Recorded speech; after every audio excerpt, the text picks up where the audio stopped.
Welcome back, folks, to another Bible verse study. And today we're going to look at John 15, verse 5. Abide in Christ. And what does that actually look like? You want to stay close to God, don't you? Some days you feel disconnected.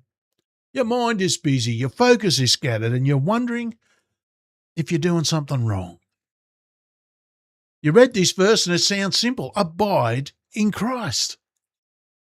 But what does that actually mean day to day? Is it about praying more? Trying harder? Feeling something? And how do you know if you're really abiding or just trying to? Because if we're honest, this is one of those phrases people say a lot. It's not always clear what it looks like in real life.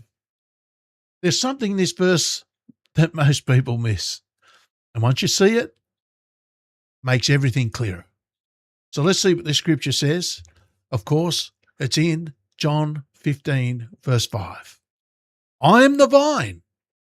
Ye are the branches. He that abides in me, and I in him, the same brings forth much fruit. For without me, you can do nothing. Oh, how true. Without him, we can do nothing. We need to be abiding in the vine, folks. So what does abide mean? Abide means to remain, to stay connected, not visit, not check in occasionally, but to stay. Think about a branch on a tree. It doesn't try to produce fruit. It stays connected to the vine, right? And because of that connection, fruit comes naturally. And the moment it disconnects, everything stops. That's the picture. Abiding isn't about effort. The branch on the tree's not there trying to squeeze out fruit in its own strength. It just doesn't happen that way. But because it's connected to the vine, the fruit just naturally appears.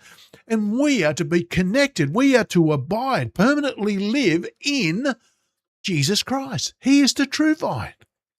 And all we've got to do is stay attached to the vine, and then the fruit will come naturally. We don't have to, just like the branch can't squeeze out a piece of fruit, either can we in our own strength. Connected to Jesus. So abiding is an effort. It's about connection, okay? So here's the question. Are you trying to produce results, or are you staying connected to the source? There's a big difference, isn't it? There's a big difference in you trying to produce the results or just staying connected to the source. So what's really being talked about? This verse is about how you live your life with God.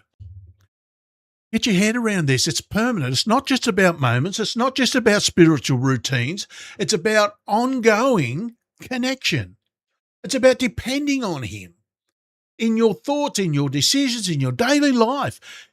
You might be trying to fix things on your own right now, trying to be better, trying to stay consistent, trying to hold everything together.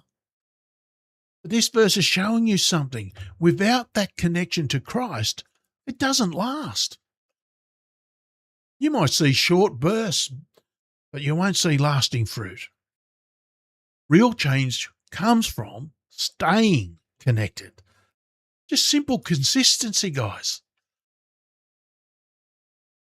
Why this matters, this shows you something about Jesus. He's not asking you to perform. He's inviting you to stay close. He's not saying, go produce fruit for me. He's saying, stay with me and the fruit will come. That changes the pressure, doesn't it? You don't have to force growth. You stay connected and the growth follows. That's how God works. Relational, not forced. Here's the hidden connection most people miss. Look at the last part. Without me, you can do nothing. That's strong. Doesn't say less. It says nothing. You do comprehend what nothing is, don't you? Sometimes people just seem to miss the fact that nothing actually means nothing. Without him, you can't do one thing.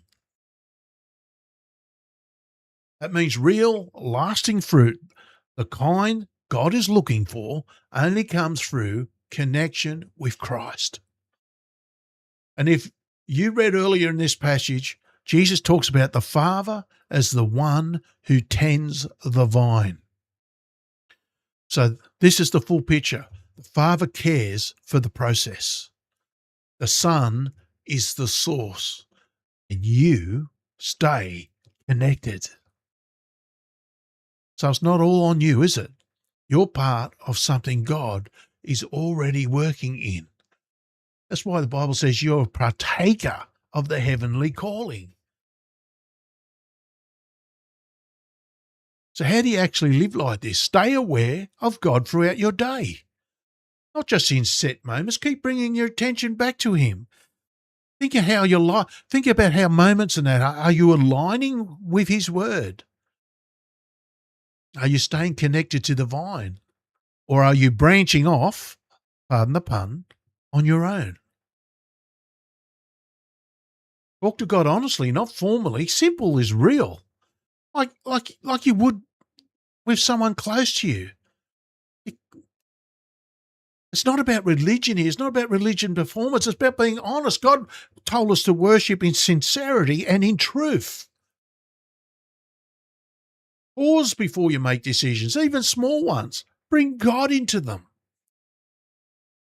Let go of trying to force results. Focus on staying connected. Trust that fruit will come over time.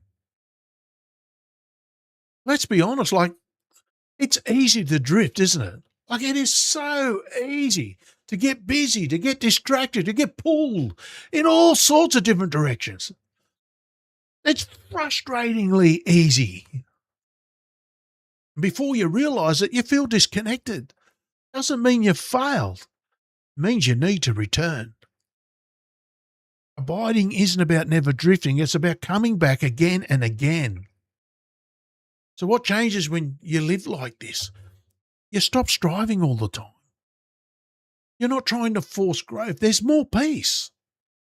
There's more steadiness because your focus shifts from performance to connection. It's a personal relationship with Jesus Christ. And over time, things begin to change. Your thoughts, your responses, your habits. Not overnight, but consistently. Like fruit growing on a branch that stays connected. So abiding in Christ isn't complicated. It's staying connected.